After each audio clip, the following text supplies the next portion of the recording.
সৈয়দপুর শহর থেকে প্রায় ৮ কিলোমিটার দূরের প্রত্যন্ত একটি গ্রাম।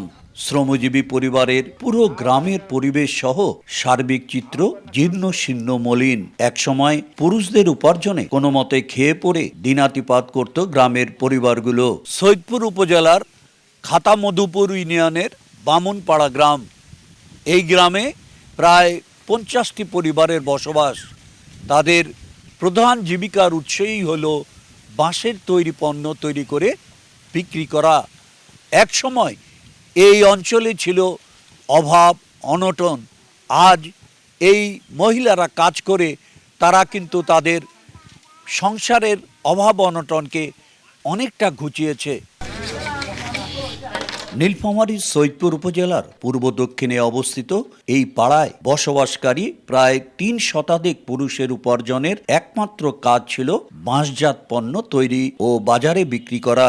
ফলে অভাব ছিল এই পাড়ার মানুষের নিত্যদিনের সঙ্গী। কিন্তু বর্তমানে কিছুটা হলেও অর্থনৈতিক চিত্র পাল্টিয়েছে।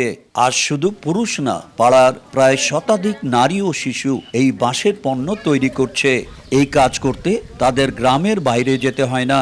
গ্রামের দুর্গা মন্দিরের সামনে সবুজে ঘেরা ছায়ায় শীতল পরিবেশে খোলা জায়গায় বসে হাসি আনন্দ আর গল্পগুজবের মধ্য দিয়ে নারী শিশুরা কাজ করছে সকাল থেকে সন্ধ্যা অবধি। অনেকে দুপুরের খাবার সারেন এখানে বসে। আগে তৈরি পণ্য বিক্রির জন্য তাদের হাটে বাজারে ছুটোছুটি করতে হতো।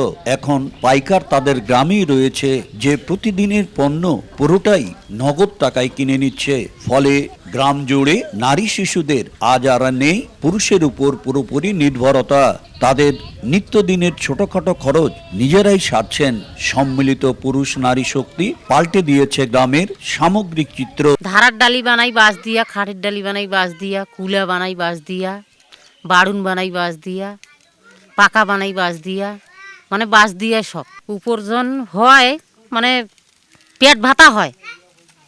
এটা দিয়ে আর কি এতে কষ্ট করে সংসার চলে। বাঁশ এত দাম দিয়ে কিনি, 100, 150, 200 বাঁশ কিনে আনি কাজ করি। আমরা বাঁশের কাজ করি। আমি অসহায় লোক, আপনার নিজের তবিল তাবাল দিয়ে করতে পারি না। যদি কিছু সরকার দিত তাইলে আমরা সুন্দরভাবে যে আমরা এই কাজটা করে পাইলাম। হয় তাই তো সময়ের 1 মাস বাকি থাকতেই শুরু করে দিয়েছে দুর্গাপূজার প্রতিমা তৈরির কাজ। সৈয়দপুর উপজেলা নির্বাহী কর্মকর্তা বলেন, প্রয়োজনে আমরা সমাজসেবা অধিদপ্তর, সমবায় অধিদপ্তর ও যুব উন্নয়ন অধিদপ্তরের মাধ্যমে তাদের সহযোগিতা করার চেষ্টা করব। খাতা মধুপুর ইউনিয়নের ব্রাহ্মণপাড়া গ্রামে আমাদের 50টি পরিবারের মহিলারা যারা বাড়িতে থাকেন তারা বাঁশের তৈরি ভিন্ন তৈজসপত্র তৈরি করছেন এবং এগুলো বিক্রি করেছেন। ইতোমধ্যে আমাদেরকে এটি জানিয়েছেন এবং আমরা নখদর্পণে আছে। আমাদের কাছে যদি তারা কোনো সরকারিভাবে কোনো সহায়তা চায়, আমাদের সমাজসেবা অধিদপ্তর আছে, সমবায় অধিদপ্তর আছে, যুব উন্নয়ন অধিদপ্তর আছে। আমরা কিন্তু এখান থেকে ছোট ছোট যে ক্ষুদ্র ঋণ আছে সেই ঋণগুলো কিন্তু তাদের আমরা দিতে পারবো এবং আমরা আশা করছি যে তারা এই যে কার্যক্রম শুরু করেছে এর মাধ্যমে তাদের পারিবারিক যেমন সচ্ছলতা ফিরবে, তেমনি তাদের দেখা দেখি ওই গ্রামের আরও মানুষের সচ্ছলতা আসবে বলে মনে করি। আমরা চেষ্টা করব যে উপজেলা প্রশাসন তাদের পাশে থাকতে। অভাবী জনপদ এই বামুনপাড়া।